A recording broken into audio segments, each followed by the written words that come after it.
Genesis 40. Now it happened that after these things, the cupbearer and the baker for the king of Egypt offended their lord, the king of Egypt. And Pharaoh was furious with his two officials, the chief cupbearer and the chief baker. So he put them in confinement in the house of the captain of the bodyguard, in the jail, the same place where Joseph was imprisoned. And the captain of the bodyguard appointed Joseph as overseer over them, and he attended to them, and they were in confinement for some time. Then the cupbearer and the baker for the king of Egypt, who were confined in jail, both had a dream the same night, each man with his own dream, and each dream with its own interpretation. Now Joseph came to them in the morning and saw them, and behold, they were dejected. So he asked Pharaoh's officials who were with him in confinement in his master's house, saying, "Why are your faces so sad today?" Then they said to him, "We have had a dream, and there is no one to interpret it." Then Joseph said to them, "Do not interpretations belong to God? Recount it to me, please." So the chief cupbearer recounted his dream to Joseph and said to him, "In my dream, behold, there was a vine in front of me, and on the vine were 3 branches, and as it was budding, its blossoms came out, and its clusters produced ripe grapes. Now Pharaoh's cup was in my hand, so I took the grapes and squeezed them into Pharaoh's cup, and I put the cup into Pharaoh's hand." Then Joseph said to him, "This is the interpretation of it. The 3 branches are 3 days. Within 3 more days, Pharaoh will lift up your head and restore you to your office, and you will put Pharaoh's cup into his hand according to your former custom when you were his cupbearer. Only remember me when it goes well with you, and please show me loving kindness by remembering me to Pharaoh and getting me out of this house. For I was in fact stolen from the land of the Hebrews, and even here I have done nothing that they should have put me into the pit." And the chief baker saw that he had interpreted favorably. So he said to Joseph, "I also saw in my dream, and behold, there were 3 baskets of white bread on my head, and on the top basket there were some of all sorts of baked food for Pharaoh, and the birds were eating them out of the basket on my head." Then Joseph answered and said, "This is its interpretation. The 3 baskets are 3 days.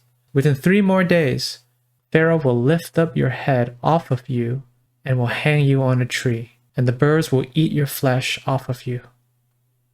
Thus it happened on the 3rd day, which was Pharaoh's birthday, that he made a feast for all his servants, and he lifted up the head of the chief cupbearer and the head of the chief baker among his servants, and he restored the chief cupbearer to his office, and he put the cup into Pharaoh's hand. But he hanged the chief baker, just as Joseph had interpreted to them. Yet the chief cupbearer did not remember Joseph, but forgot him. What's apparent in this chapter is the pinpoint accuracy of the dream's interpretations. This isn't some vague fortune-telling, but it's specific and time-bound. Verse 12, the 3 branches are 3 days. Verse 13, you will put Pharaoh's cup into his hand. Similarly, verse 18, the 3 baskets are 3 days. Verse 19, Pharaoh will hang you on a tree. Then sure enough, verse 20, on the 3rd day, the cupbearer indeed put the cup into Pharaoh's hand. Verse 21. Verse 22, Pharaoh hanged the chief baker. This kind of precision is not found in your fortune cookies or horoscopes. Why is that? Verse 8, Joseph said to them, "Do not interpretations belong to God?" Rhetorically meaning God interprets what you see. What they saw were not simply dreams. These were predictions of the future in the form of dreams. It's essentially prophecy that had not yet been deciphered.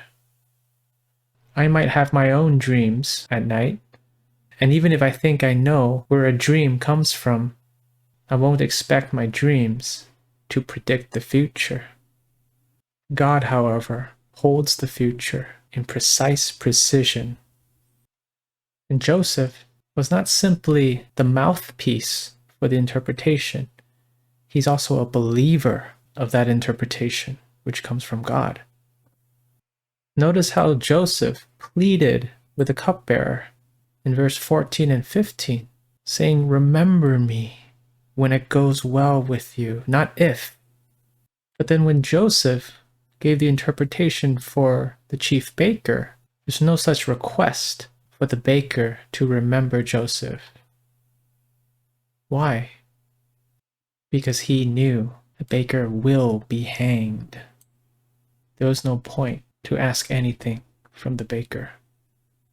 The interpretation was outside of even Joseph's control. Joseph didn't choose these interpretations. Joseph cared about these people. He noticed them. Verse 7, "Why are your faces so sad today?" So Joseph was gracious. He was caring. He was loving. Even though the situation for all three of them were very similar. In fact, I think it's emphasized in the text. Verse 3, they were in confinement.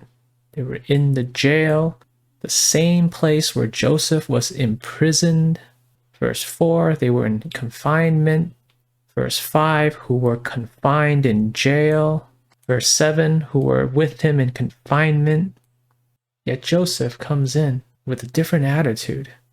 The implication is Joseph, even though he did nothing wrong, was able to be content and even care about others who were dejected. Keeping in mind that the cupbearer and the baker actually did something wrong. They offended the king of Egypt. Joseph didn't. He was unfairly thrown into prison. Yet Joseph was able to care for these two people. Joseph was gracious to them, asking about them. But nonetheless, he had to speak truth, even when it was hard. Joseph spoke the truth in love. This is what we do as Christians, isn't it?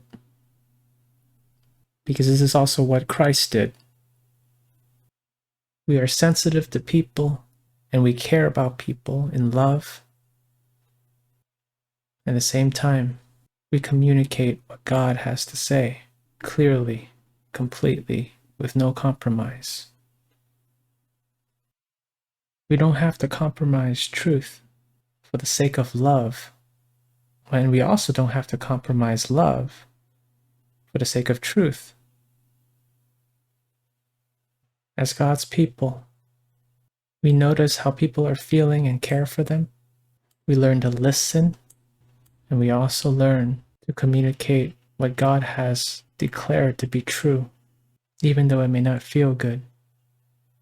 Genesis has not been shy about the difficult topics of God's holy hatred for sin, the deadly consequences of disobeying God. We too can share these truths in love. These are my thoughts. Hope to hear from you as well.